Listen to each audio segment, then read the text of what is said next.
it's Tuesday morning. You still looking like the same. You got on the same clothes you had on yesterday at the same time. Bro, I'm a man. I like my routine, bro. This is starched and cleaned every day, and I put it back on. You got to get out of the prison mentality, bro. Hey, man, what happens inside stays inside, brother. Okay, I'm gonna leave that alone. But I will put some money on your books. Hold on.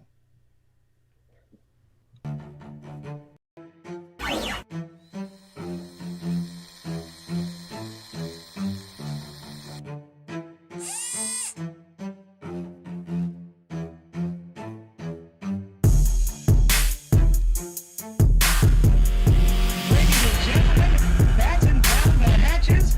We'd like to introduce you to the greatest combat sports show bar none. You are now in the beatdown. You wanna get beat down? Let us now introduce you to your host, the Badger, and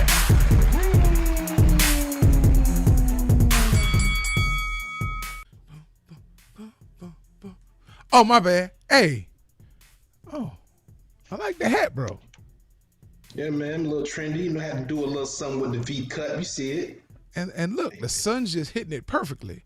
Now this makes sense. You having sunglasses on inside, bro, because the sun is like hitting your hat.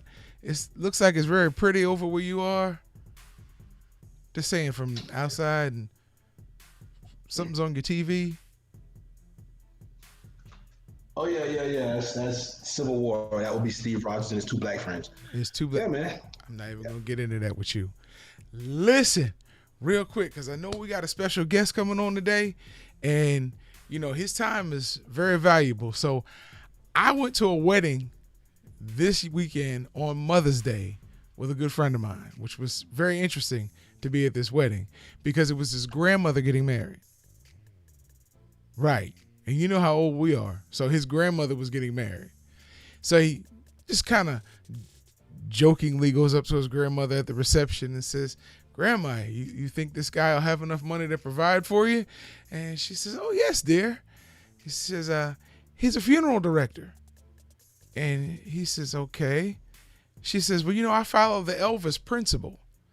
"What do you mean by that?" She said, "My first husband was a banker in my 20s. And then in my 40s, I got married to a circus performer. And in my 60s, I got married to a preacher.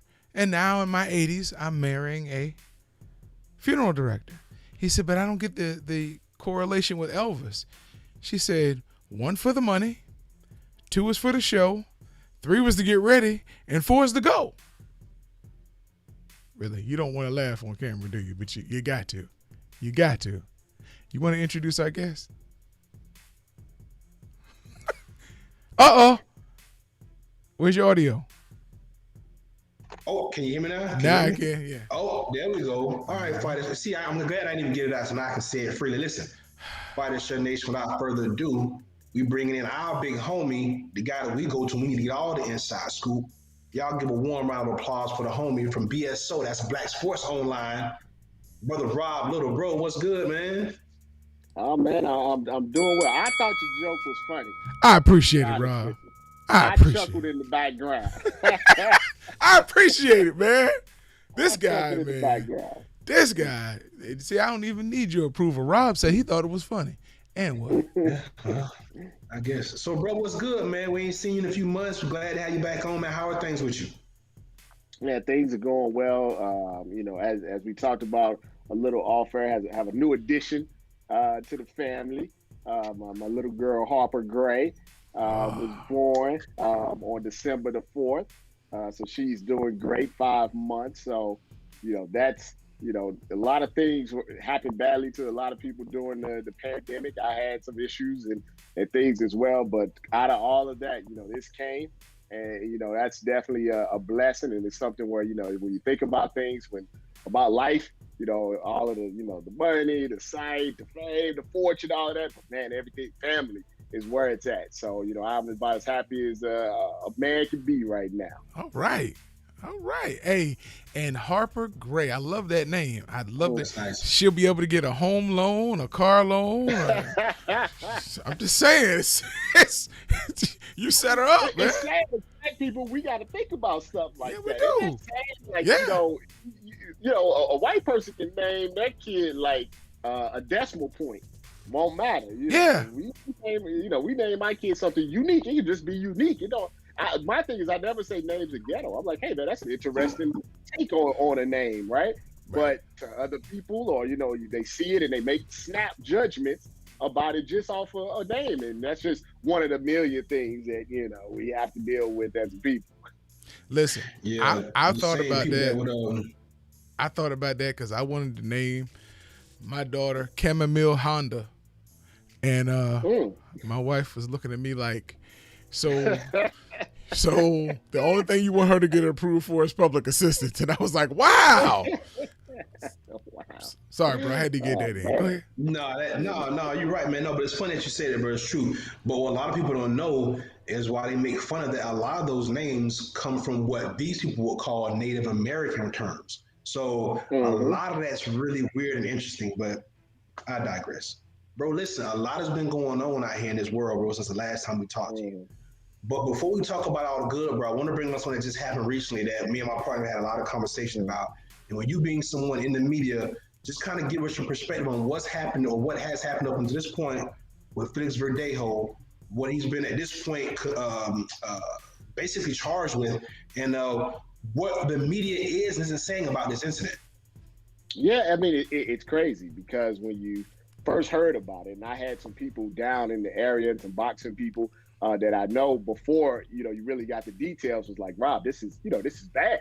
This is really, really bad. And I think most people maybe assume that he had something done to the young lady. For those that don't know, he had a mistress or a girl he was seeing on the side. He's married, by the way, for I think like 8 years. And, this woman went to him and said that she was pregnant and was having his child, and she disappeared.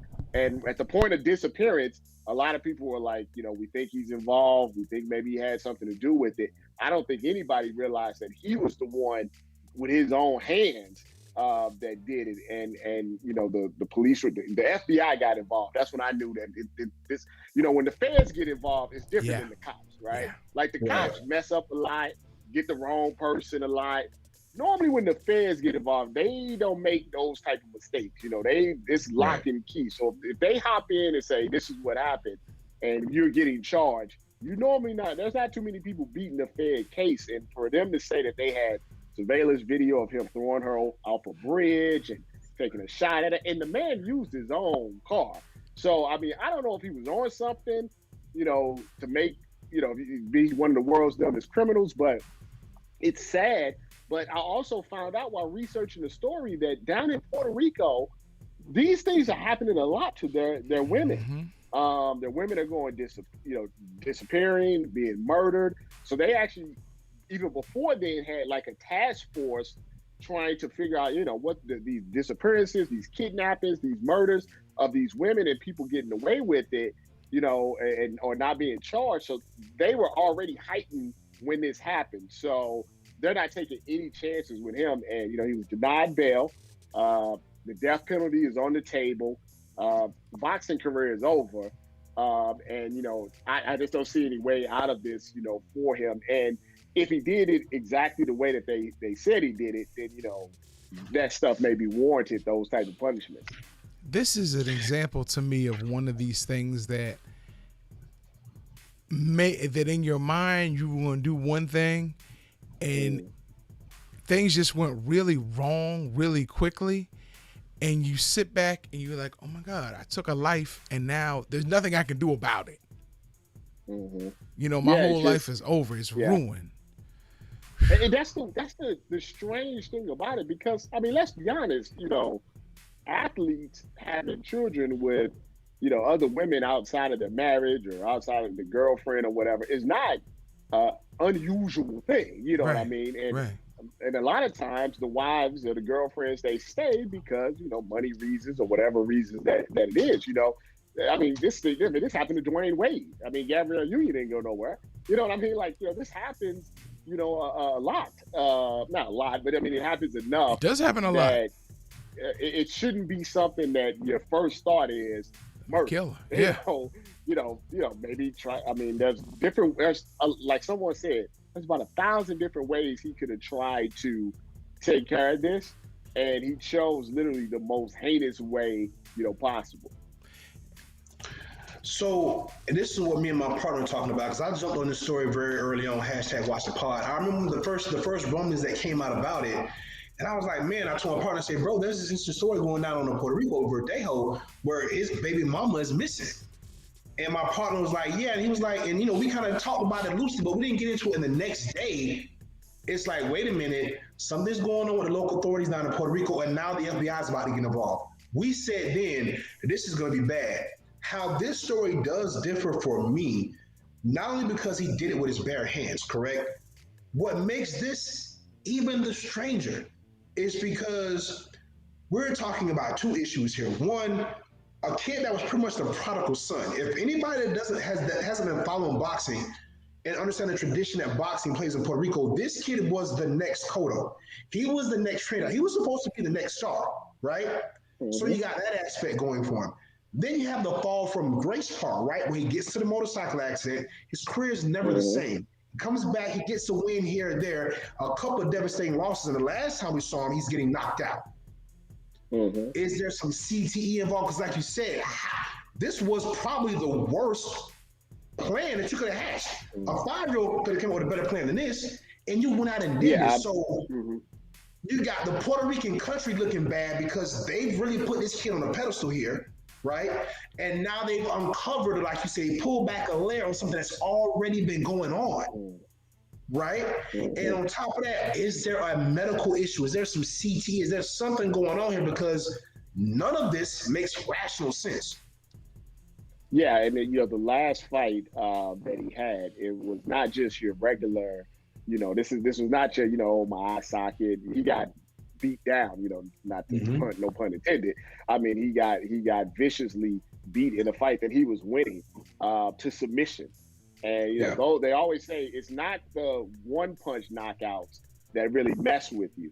It's the round after round after round after round. If you notice, almost every boxer that has passed away, it was never from a one punch lights out knockout. It was always a fight, a grueling fight that went round after round after round and back and forth and beating and beating and beating. There's that over traumatic, on your brain, that trauma on your brain has a lot of things. It's just, with CTE, it's hard because you don't want that to be a catch-all for all bad behavior for athletes. You don't want every time, because a lot of them probably have it. A lot of them have concussions, and all of them are not committing murders or doing all this other crazy stuff, committing suicide. So it's obviously a possibility, but you don't. You want. I think people want a rational explanation of why someone, like you said, that even though he had these losses, was still making money, still popular. Why would you throw your entire life away like this? And maybe that's one reason. I mean, unfortunately, he's alive. I mean, not unfortunately, but you can't test. You can't test him. Why? Right. So you don't know. I mean, I don't know. I guess maybe we'll know more once it goes to trial. Maybe his defense tries to bring that up as a reason. But any type of fighting sport or a collision sport, it's not good for your brain. Your brain was not meant to deal with that, and it does cause a lot of different type of things. And we hear it a lot from the wives.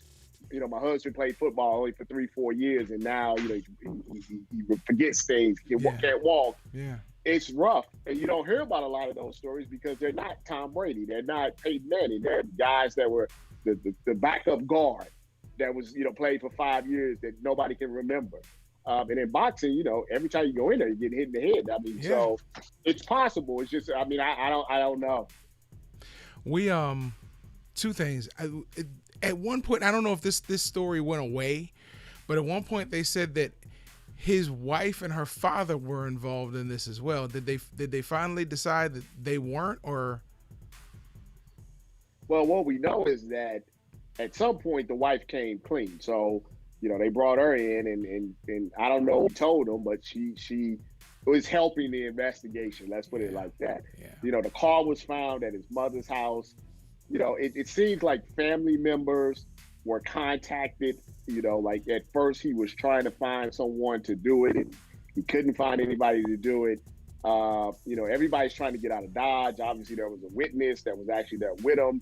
First thing, he went right to the feds. He was like, I'm not going down for this either. So it's all kind of on him. But it does appear that it wasn't like he came up with this in his office by himself and did it. It seemed like he was talking out loud about what he was planning to do. Maybe no one actually thought he would go through with it, but he actually did. Wow. So, brother, you touched on something interesting, and I want to transition off the Verdejo case, if you will. You were talking about how these injuries in these sports happen, but they usually don't happen to the stars, the people that would normally draw the most attention to it. We had a death here in the Tampa Bay area, but from a player that, to me, I don't know if it got enough media coverage. I didn't really watch a lot of TV, but Geno Hayes, I don't know if you remember him. He was a former standout linebacker at Florida State, played here at Tampa for the Buccaneers. Well, had a pretty solid career, was a starter for a couple of years there, but he died of, what was it, bro? Was it kidney or liver failure? Do you remember which one it was? I think it was liver failure. I think maybe they were related way, somehow, yeah. Either way, man, it's just 33. He was 33, right? 32, about to be 33. Yeah. Dead. And it's like, how did you have an NFL career, making the money that you made, and in your later days, you're in a hospice care, like in a facility, not them coming to your home, but in a facility. And it's just like, it breaks your heart when you hear stuff like that. And I just want to touch on that because, like you said, he was a decent player, wasn't a star. But if you knew NFL, you kind of remember who he was. And for him to be gone at 33 with complications like that and relegated to how he spent his last days, bro, it's just really sad. Yeah, I mean, I think what people don't understand is that, on an NFL team, there's 53 players. Now, if you're not in like a local market or someone, if you ask a person on the street, how many players can you name off the Green Bay Packers? You know what I mean? Like, yeah, I know Aaron Rodgers, I know Devontae Adams, but, after you keep, the rest of them, you go see the NFL draft, right? Yeah. If you're Trevor Lawrence, you millionaire right from the jump, right? But if you're a second, third, fourth round pick, those are 4-year contracts. And don't get me wrong, a lot of us wish we could make $5 million in 4 years. But when you add the taxes and all of that stuff, and you're trying to take care of your entire family, it's not enough to live the rest of your life on. When you're 23 years old and you may be out of the league at 26, 27, and how much of that money you don't already spent. There's not a lot of ways to make that much money. And actually, to bring up another player in your area, remember Vincent Jackson? Yes. Oh yeah, VJ. Well, yeah, obviously, yeah. Yes, solid. Wide receiver, Pro Bowl wide receiver, made some good money. Very good player. He's very good player. Yeah, and he's found dead in a extended stay hotel. Loved by the community. Like it's so many. You see it in basketball. You see it in all of sports. Really, is that these guys go from a super high of being the man in high school, the man in college. They get drafted by the NFL. If you're the third string wide receiver with the Dallas Cowboys, everybody loves you in Dallas. You don't pay for drinks and stuff. But then, in your mid 20s, your late 20s is over, and people are on to the next, person. And your body is still ravaged though, because you've been playing ball since you was 8, 9 years old. And you have to get help. Maybe there's no health care after you're out the league. That's why they still pay the concussion things, So it's sad. And that's why I always try to stress financial literacy, especially within the Black community, regardless of if you play sports or not, because a lot of us aren't taught about interest and taxes. And, if I make $1 million, if somebody give me $1 million, the government is going to take 40%. So now we got 600,000. But wait a minute, I got to pay my agent.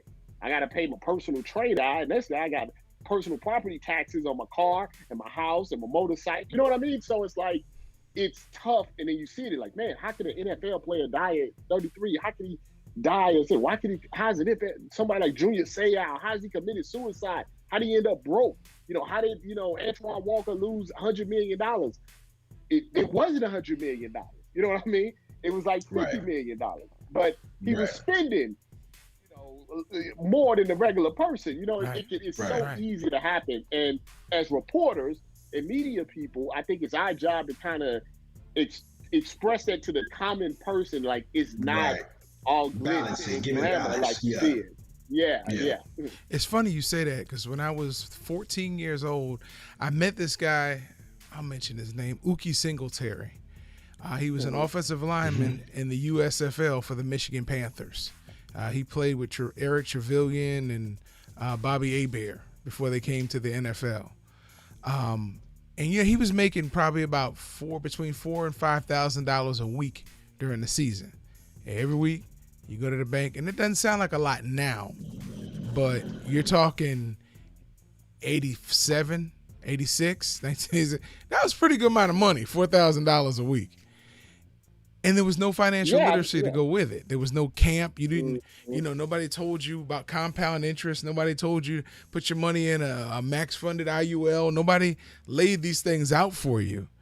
So you just spend it, and you think it's going to keep coming. It's going to keep coming. And I saw him, and I remember when he got hurt, and he was out the league for a year, and then the league folded, and you look at his life there, and so many guys that I knew when I was a teenager made me think, hey, you want to go play college ball, but maybe you need to find a way to get another type of scholarship. So if you get hurt, you don't send you home, or if the NFL doesn't come calling, you got another route to take. I seen a lot of guys like that when I was at Ohio State. And when I was at Ohio State, if you played football, it didn't matter. As long as you was on the team, you was a star in Columbus, Ohio. You didn't want for anything. They took care of, I'm not trying to get them on probation. No, but it's the truth. Let's just say the football players were taken care of in all aspects. But it's a powerhouse, meaning that they rotate. So, by the time that fourth year comes around, if you haven't shown that like you said, an NFL caliber, the role is coming in, and it's like, thank you for your service. Peace. Y'all remember a guy that I came in with, his first game at Ohio State, he scored 4 touchdowns, freshman, and they thought, I think Jermon Jackson. Yeah. They thought he was going to be, they thought he was going to be the next, Eddie George. And it just injuries or whatever, it just, other people stepped. It just didn't work out. And I remember we hung out a lot freshman year. Then we kind of went our separate ways. And I saw him when it was time to post the graduation time. And, we were talking and I don't know what I'm going to do now. Like I've been here for, 4 years, but I haven't done anything to get ready for life. And, he was actually scared, like I don't, what I'm going to do. And that's why I'm like, football, life, or whatever, is that I'm always preaching to people about financial literacy. That's why I like when I see people talking about the cryptocurrency and stuff. Like, it may not be my thing because, I like to feel my money and stuff, but at least people are talking about money and finance and investing because these are the things that you need to know. This is how the others have been able to, keep their generational wealth away from us by not having us educated on how to keep it. They like it when we get all our money and we spend it on chains and cars, depreciative items, while they're buying real estate and gold and all of this other stuff. So I like the fact that we're taking this cryptocurrency and taking it seriously and learning how to invest, the stock market, things like that. Well, one, that's why you have more jewelry stores and liquor stores than bookstores in our neighborhoods. And it's funny you brought up cryptocurrency because I was actually going to ask you a question about cryptocurrency. Now you say you're really not into it, but I know that the United States is trying to take cash out of circulation and coins out of circulation because they want everybody on digital currency. How do you feel about that? Yeah, see, the thing about, cryptocurrency is that you got to be careful because the history of America has been buying up a lot of stuff and then it crashes, right? The stock market crashes, the bailouts and stuff like that. And it normally starts with something like everybody's doing great. Everybody's making a ton of money. Everybody's in on it, and then for whatever reason, it's like they don't like the common man to get wealthy. You know what I mean? And then all of a sudden there's a crash, and the crash normally hurts the poor Yeah. more than the wealthy. The Yeah. wealthy gets the bailout. Like I found it very interesting with coronavirus, right? Who gets all these, protection loans, right? Not the people that actually need it. Tom Brady got $1 million. Kanye got $5 million. How can Kanye's talk about I'm a billionaire, I got 100 billion, I got all this billion, but you taking $5 million of free money basically, right? Now, I'm not going to say what I got, but I'm just saying, it's interesting to me that when something happens that is crucial to the entire country, the first people to take the most are the rich, right? Yeah. Like, if you made, a certain amount of money, you shouldn't have been, because you can handle that. You can cover your expenses. Right, you can but withstand, the right. mom and pop, the people that, can't pay their rent, that have to go out there because they're essential workers and stuff, give them $50,000. You know how $50,000 could just settle your finances? A lot of people don't want to get rich. A lot of people just want to be stable. But like, Rob, not concerned, like if my car breaks down, right, or if I get behind on one, and I've been there. You get behind on payment, everything starts to give people a foundation of stability, and you'll be surprised at how entrepreneur they can be because they don't have to work at a Walmart or a Target or McDonald's 60 hours a week just to make ends meet. But we gave you $1,400, Rob. Yeah, that's the other thing. I'm like, it's all of a sudden you got $1 trillion to give us. Why did it take a virus for that? I live in California, right? It's a rich state, right? A lot of rich people, and I'm not saying that rich people have to give the poor people, but I'm talking more about the government. If you got $1 trillion, I should not pass the highway or drive past certain streets and see hundreds of homeless people, and then go 2 more blocks and see a Ritz-Carlton or whatever, where they charging $2,000 a night for a room. You know what I mean? Right. It's like the money's there. It's always been there. Make some housing for the homeless. Do some job programs.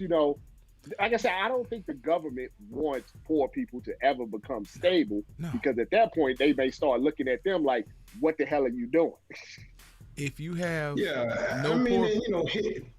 we're not as progressive as we like to think that we are. Our civilizations are much more different than they were 200-300 years ago. I mean, we got computers and phones, but the way people behave in general hasn't really changed a whole lot. So, when you look at it like that, it's like, we kind of still ain't figured out as humanity. We still ain't quite figured it out yet. Got a question for you though, bro.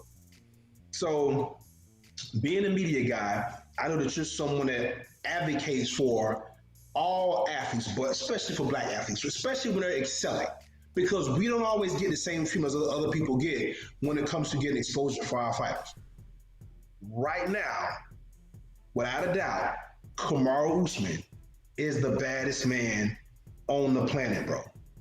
Do you feel that now that the UFC and pretty much everybody that counts and matters has recognized this, will do a little bit more in marketing him?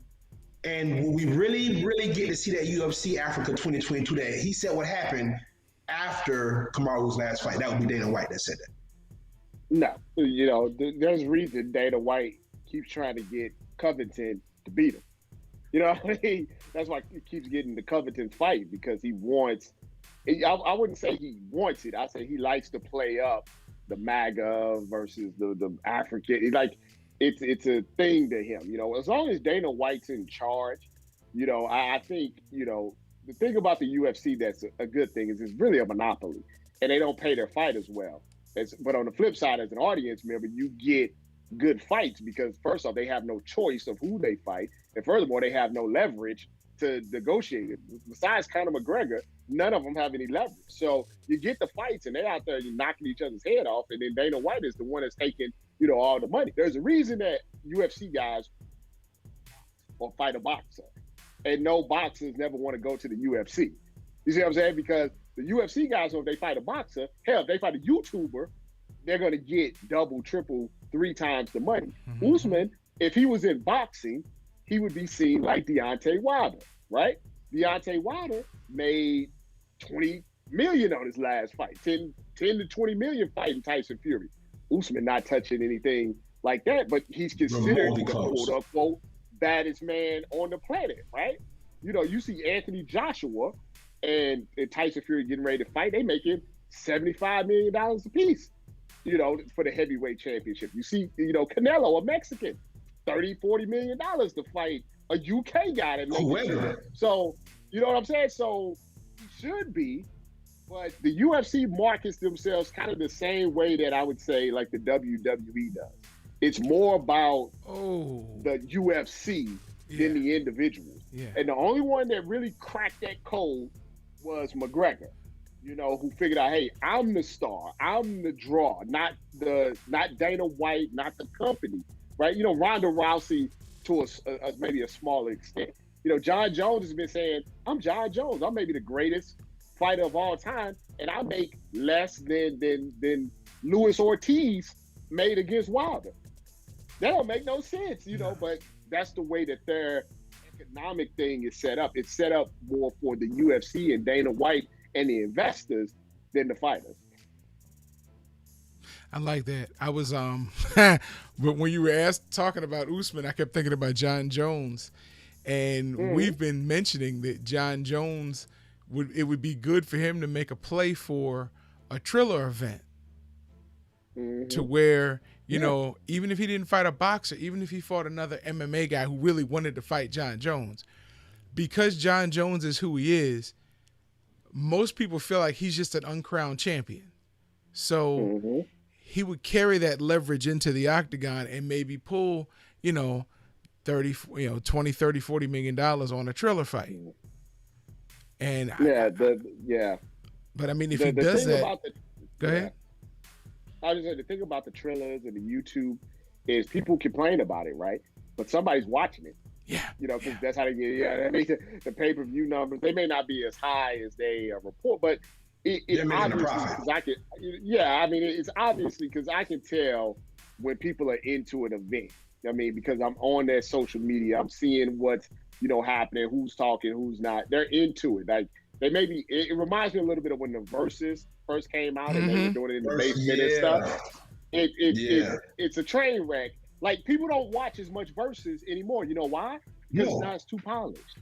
You know, it's too nice. It's too corporate. Sponsors, you're taking breaks. It's sponsored. Right. When it was super viral, it was, you know, the internet was going out. Teddy Riley's mic wasn't working because it felt organic. It felt real. And that's what the Triller and the YouTubers have right now. Now, as soon as they get too polished and too all it is, it'll fall right back under where it was, you know, before. I would like to see. I really would like, even if it wasn't Triller, and I noticed John hadn't signed his contract either. He's not. I don't think he's under contract right now with the UFC. Hence why Dana White's kind of being nice to him, because if somebody offered him a bucket of money, and Dana's counting that Bellator doesn't have the money, not ONE FC, because I think they're a feeder organization. Well, yeah, he knows none of the MMA they don't have the money. Right. But what he also knows is if Jones links up with somebody who's just promoting like Triller, somebody like that, that they got the deep pockets, they could guarantee John $30-40 million just to step in the octagon and fight somebody from another organization or somebody who's not signed. I think that would be interesting. I would love to see that happen. My partner here is trying to get a fight with Mike Tyson.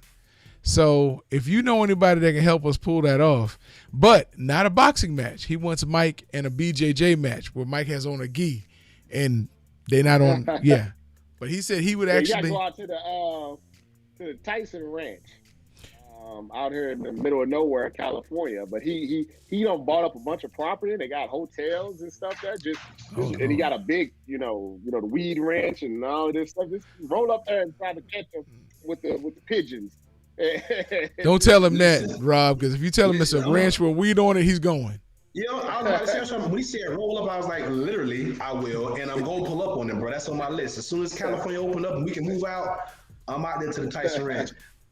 Listen, Rob, I do have a question for you. I know earlier before we got on air, you were saying that, you know, you're not the risk taker when it comes to jumping out to these big events. You're just not comfortable yet, and rightfully so. You got a little one and a wife you need to be, you know, responsible for. But I said this when the fight was announced.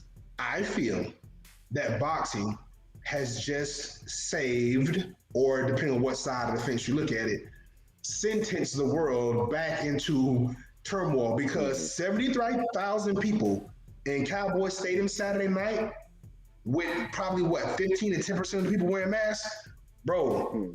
I think we're downhill from here. I think now these fights are going to start getting bigger. People are going to start coming out. I think it's only a matter of time for the big three or the big four or whoever starts to say, you know what? Let's just take these restraints off. Let's just let everybody back in. Yeah, I think where we're at now is that with something like that, and you see it take place, and the money, that it generated, that we're getting there. Like me and my wife went to, Mother's Day, a dinner at a restaurant that we like, and they're back with everybody, in there, and the staff has the mask on, but you see it, you can feel it. And I was telling my wife, I'm like, I don't think the difference is, I don't think it's any less people catching it.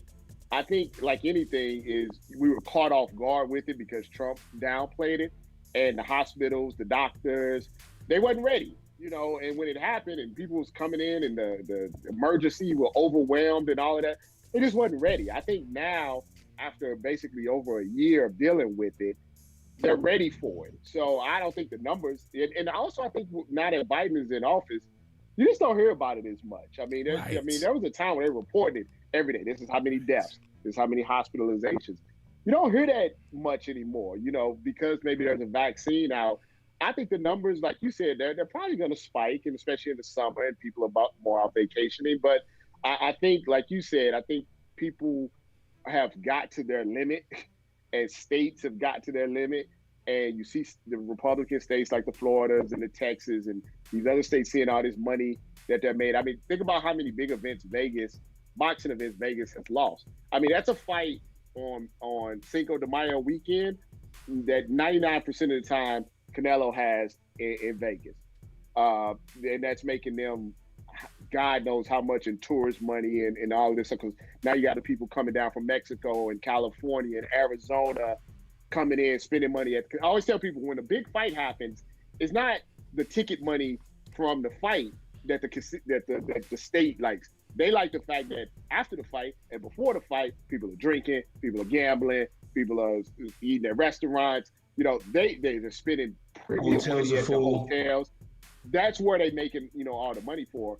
And that's why people like Canelo and they like to go to Vegas, because you're getting all of those perks, as well, as opposed to just being out in the open air, stadium. So if I'm Vegas, I'm like, he's want to fight in September, we got to be fully open, by then. We can't lose a whole year of maybe, $50 million, $60 million, because of this. So, yeah, I think, like I said, I have circumstances. Like you said, I have a baby, I have a wife, I don't want to leave her alone for too long, with a small child and all of this stuff. And I think a lot of people have them circumstances as well. But if you are like I was, years ago, when, with just me and I had nothing else to do, I probably would have been out there, too.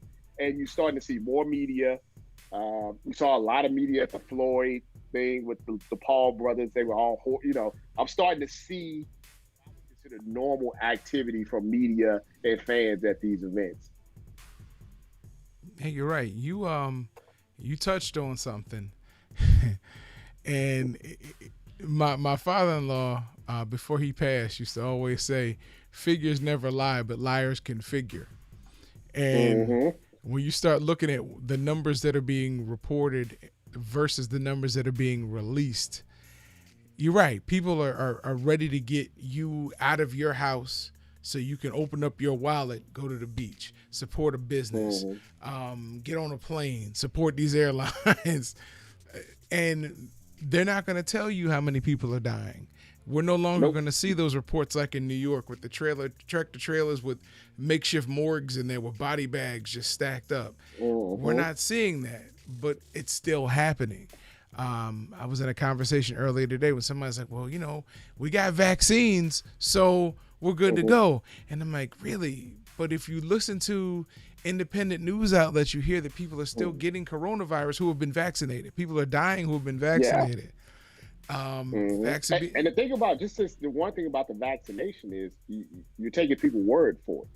You know what I mean? Like you assume, 73,000 people there. I'm sure they've been vaccinated. But my thing is the people that didn't want to wear the mask, that didn't want stuff to close down, they're also the people that are anti-vaccination. The people that are getting the vaccinations are the people that were taking all the precautions. Right. You know, so it's like, Right. are you really safe? Probably not. What? Yeah, and I think what people are also seeing is that there is no real difference here.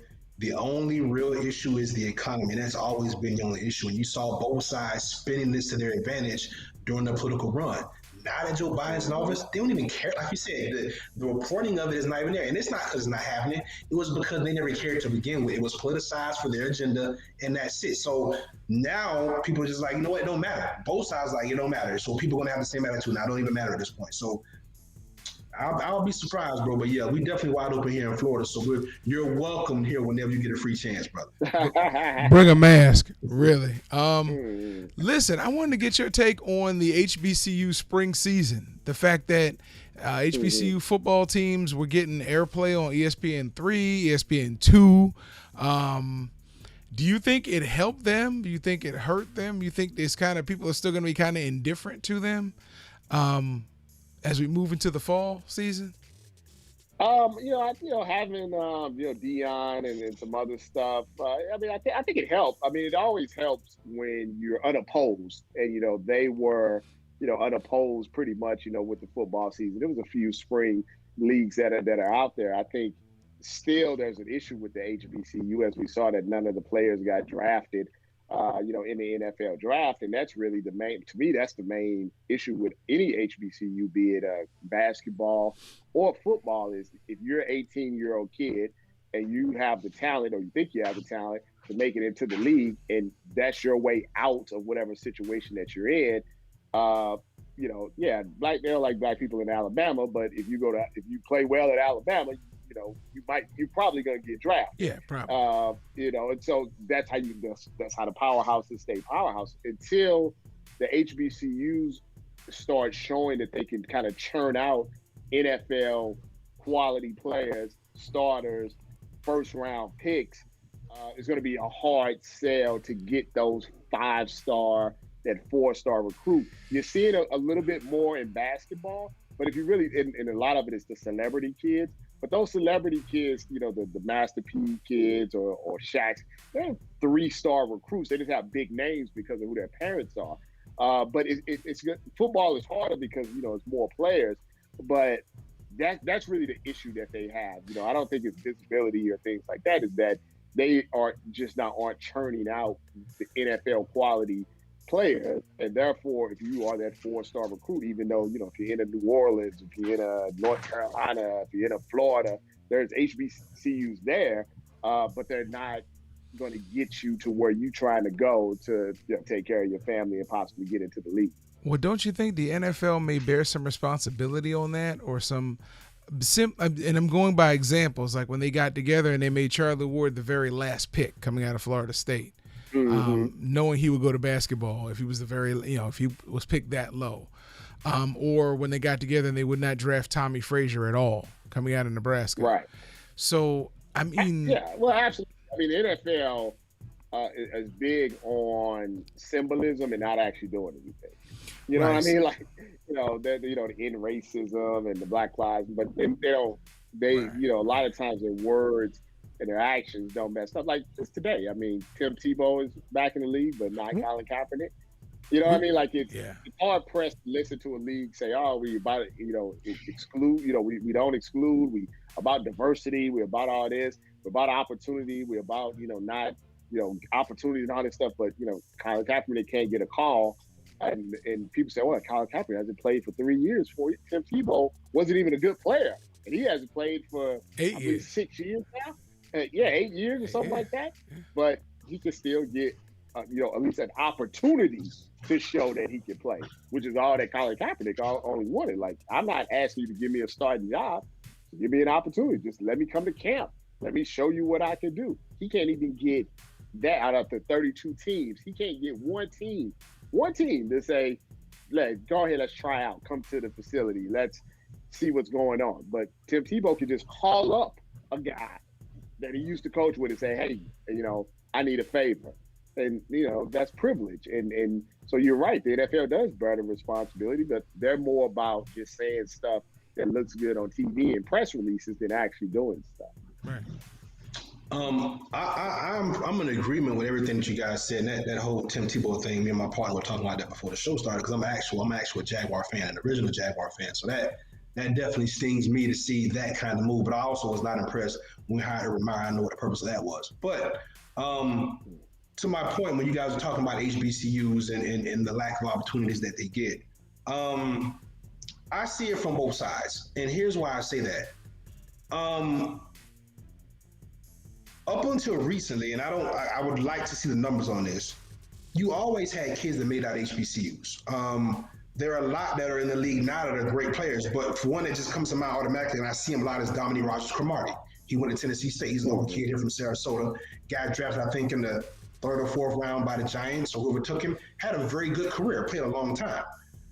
What I think is across the board, follow me here, all the FBS schools will probably make the same claim. I don't know that a lot of kids from that tier of football are getting opportunities because the bigger schools and programs are getting so much bigger. What we're seeing is just there's no middle ground anymore. You could go to the Bethune-Cookmans, the Florida A&Ms, the North Carolina A&Ts and find players because players wanted to play and because they had opportunities to make it from places. Now, even at top-tier programs or mid-major programs like a Florida Atlantic or Central Florida or South Florida, those kids, they come there because they can't make it at an Alabama. And it's almost like, well, I'll take a step down. I think that is a bigger problem. I think kids should just be told in general, hey, if you put the skill set, if you have to work and put it in, they will find you, because the one thing we know about NFL is they just want the next stud. They don't care where you come from. They don't care what a slave is, just bring me the next slave. So I think that there has to be some accountability at those lower schools too, to try to figure out a way to recruit better players and try to turn this thing around, because, hey, there are a lot of guys that make from HBCUs. And you're starting to get a lot of these guys who are using the transfer portal, who went to Georgia, who went to Florida State. Mm-hmm. Fam, you picked up a couple of Florida State guys who would have been starting next year. And they're transferring to these HBCUs now. It's going to be interesting. It's going to be interesting over the next 2 to 3 years to see if this draft and the fact that no HBCUs were selected in the draft has a residual effect positively for the HBCUs going forward. Because I just paying attention to how many kids are jumping in that transfer portal, it's amazing. From schools that they never would have used before to go to an HBCU. So it's going to be cool. I got my eyes on it. I might have to jump back in the mix and try to get drafted if things keep going the way they're going. So, but listen, bro. I mean, that's all I got for you, man. My partner may have a couple more questions for you, man. But we kept you for a while, so yes. You got anything else for him, bro? Yes. I want to know if you'll play 5 punches, 5 rounds, 1 punch. Oh yeah, absolutely. I remember. Okay. Round 1. 5 years a slave or Roots? 12 years a slave. Roots, but 12 years a slave. Roots, but only because, I watched it as a kid. But man, can I say no to no more slave movies? We just did some romantic comedies with some black people in it. I mean, I just want a romantic comedy, like something like that Seth Rogen would be in. But get some new people. Don't keep recycling actors from the 80s. Get some new people. Just something that, like, Pete Davidson would be in. Just something just out of regular black people doing regular stuff. Well, you're gonna love questions. Regular stuff, yeah. We ain't gotta get shot. We ain't gotta be having no drug deals. We just no gang stuff, no shooting, just a regular comedy. No just courtrooms, like yeah. Hangover. Like give me a Hangover, like with black people. That'll work. Well, you're gonna love question number 2 then. What's your response to number 1? The Star Spangled Banner or Lift Every Voice and Sing? Man, how about Wu-Tang Triumph? Ooh. That'll work. Yeah. Perpendicular to the That's, square. I say I like lift every all voice. right, Like I good. don't like the Star Spangled Banner because it doesn't hold up to the actual ideals of the words. Lift Every Voice is a beautiful song, but it's one of those type of things where like sometimes I get tired of us as people having to be the better man, take the high road, or you should, it's turn the other cheek. And I think it was Wu Tang Clan that said, you turn. I think it was RZA that said you turn the other cheek, you get busted in your jaw. So Yeah. I just yeah. So I got you though. But lift every voice and say College or OJT? college or OJT. What does OJT stand for? On the job training. Oh, on the job training. Oh, that's a tough one. That's a good tough one. because college can put you in a financial bind. I would say college, get your scholarship, to stay out of that student loan debt because college has nothing to do with, in my mind, from which when I went to college, had nothing to do with you getting a job per se, as far as the classes, but the relationships that you make in college, the ability to learn from different people, to be outside of your home a lot of times for the first time, to be independent, learn how to use your checking account. The experience of college and the relationships of college take you a long way. There have been situations where I've been in places where maybe I was the only face that looked like me, and I just said Ohio State, and all of a sudden, I went to school in Ohio. I was a Buckeye or such and such, and it helped me. I would say college, if you can stay out of the financial debt, but if it's a job that you do not need to go to college for, don't waste your time. If you want to be a plumber, go to plumbing school. If you're good with cars, you don't need to spend $50,000 a year on college. Learn your whatever your trade, is. I mean, if you want to be a doctor, you got to go to college. But if you want to paint houses for a living, you don't need to go to college. You can work on your business on the job. And start at a young age. Whatever sometimes in life you don't know what you want to be, but when you figure it out, narrow your focus and go for it. All right. Question number 4. If this was your last meal, would you choose ribs, chicken, or brisket? But definitely chicken. I'm all about the chicken. You know how like in Forrest Gump, he's like all the different type of shrimp or whatever that he said. But I'm all about the chicken. Baked chicken, fried chicken, chicken fingers, chicken breast, chicken thighs, chicken legs. If it's a chicken, for chicken, I'm taking it out. All right, final question. Do you think it's more important to be a political activist or to know your Constitution? I think it's more important to be a political activist in the sense that the Constitution doesn't work the way it's supposed to, so knowing it is not going to really help you anyway. The Constitution says a lot of things that if it was held to its highest standards, we wouldn't be in some of the situations that we're in. So I would say any type of activist, but a political activist can make change if they really know what they're doing, because it's not, I always tell people, the president is way up there. A lot of the things that affect us on a daily basis in our daily lives come from the local level, the state level, the city level, hell, even your county level, hell, even your homeowners association level, if you live in that. So you need people in those areas that are working for you, so you know where your tax dollars and all of that stuff are going. All right. I appreciate it. Hey, man, that was game. He made that real easy, bro. He was prepared this time. You caught him off guard last. He was ready this time. Hey, I was ready this time. I was ready. Yeah. I forgot about that. Hey, I just want to tell you, man, with the you look good with the glasses on, man. You remind me of Flame.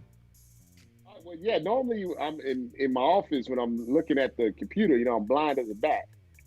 So it's weird. When it's sunny outside, I can see. When it's overcast and cloudy and dark, I need my glasses because I can't see anything. Oh, well, hey, you're talking to somebody who's my partner makes fun of me because I'm legally blind, so I'm with you. Well, I appreciate you guys having me on once again. Anytime, this is always a lot of fun. Likewise. Hey man, Rob, you be safe out there, man. Take care of that family, bro. We'll see you soon. All right, next time you see me, the little mama might be walking, so she may be in here with me walking around. I'm fortunate my wife came and picked up mine, and she'd have been in here today. All right, guys, you have a good one. You too. All right, bro. Take it easy. Hey, man. There you have it, Fighter Share Nation. Wow. That was cool, man. That was cool, man. Shout out Always to cool. Rob Little, man. We meant to Yeah, it's get his always social cool. media information, but we got it across the bottom of the screen. We just like people saying it. Mm-hmm. It is. Indeed, baby, indeed. So, I mean, look, man, I was proud of your questions, man. You stepping up, man. It's 2 times in a row. Man, can you tell me that off air, bro? You can't be embarrassed by that in front of company, bro. You gotta relax. What are you talking about? Yeah, because that means you didn't think highly of my skills before then. See? No, I did. See, I do didn't. this. Listen, no, you got to understand that I'm an organic thinker. So as you grow, I see your growth. And then I look back and go, oh, what I thought was great was leading to greatness. Boy, I see how you got married. Now I Yes, see how you got sir. your wife. That worked with Yes, me. sir. I bought that hook, line, and sinker, bro. That Yes, was sir. good. Hey, on Hey, your feet, man. I didn't get it from my looks. She was like, I love the way your brain works. And I'm thinking to myself, I love the way you walk. So, but I got to be honest with you. My wife is a very intelligent woman. I like the way she thinks. I won't tell her that because then she'll tell me, you say you like the way I think, now shut up and listen. So, but you know how it goes. But I do. I love the way her brain works, and to go with that smile and them eyes. And let me stop. So yeah. Happy Mother's Day again, even though it's Tuesday. Happy Mother's Day again. That's why he's on the show for stuff like that. Just randomly after Mother's Day, 2 days after the fact. That's how you do, man. It's a good thing, though. It is It a good is. thing. I enjoy it. That's why I just laugh. Listen, I got a joke for y'all. I know I already gave y'all one when Rob was here, and I should have told this one when Rob was here. But let me see how much time we got, because I know we're up against it already. I ain't trying to go over the... Nope, y'all have to catch the joke tomorrow. All right, close out, bro. We got to give you shout outs, man. You forgot about the people that you just love. You talk about your wife so much. My wife, my daughter, my mom, my pops, Miss Darlene, Matthew, the Red Belly. That was quick. Hey, we'll see y'all tomorrow. Same bad time, same bad place. More refined show. We'll be dressed up and we'll be a little more polished. Spread a little love out there. It's crazy, man. Take care of your loved ones. We'll see y'all tomorrow. Fighter Nation, we out of here. Peace.